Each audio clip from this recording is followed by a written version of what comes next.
Hi everyone, this is Erin Maroney. I'm here with the principal author of MLAB, Gary Knott, in Silver Spring, Maryland, and we're going to learn a little bit more about MLAB and about Gary. So Gary, tell me a little bit about yourself. I'm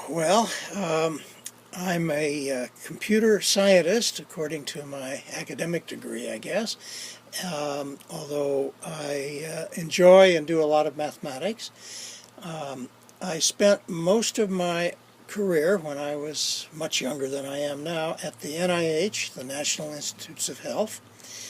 And while I was at the NIH, I built a computer program for mathematical modeling, focused on the kind of mathematical modeling that you find in a biomedical research institute.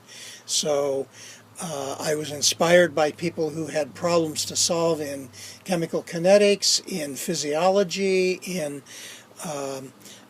various statistical applications, not genomics, because when I started MLAB, genomics didn't exist. It was still being invented. And moreover, genomics is not a subject where you find many differential equations, whereas in classical modeling in chemistry and physics, you find differential equations everywhere. And MLAB is particularly suited for dealing with differential equation models. At any rate, I built the first version of MLAB in a programming language called SAIL, which is sometimes known as Stanford Artificial Intelligence Language, and sometimes known as Suitable Acronym Impossible to Locate. And it is an Algol dialect with some very interesting properties, including an associative memory feature that's implemented in software.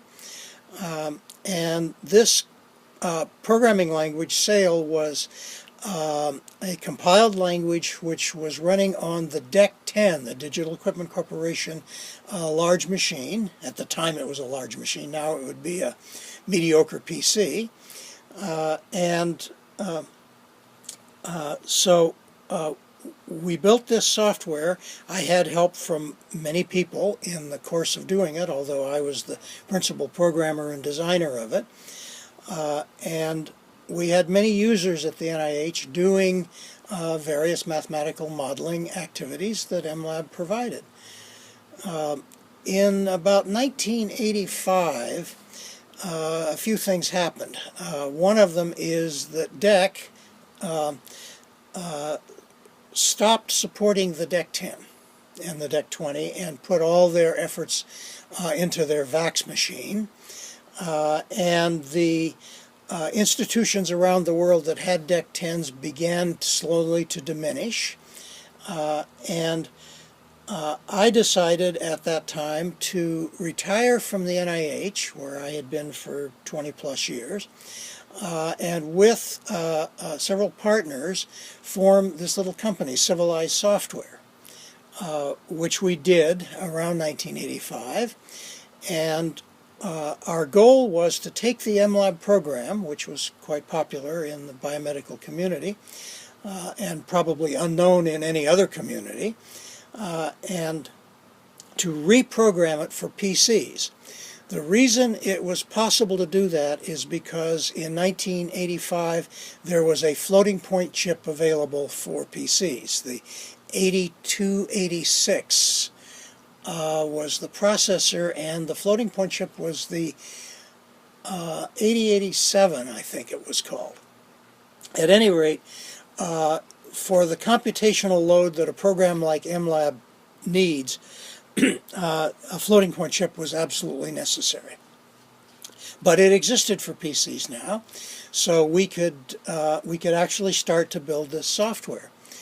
And we did start to build this software.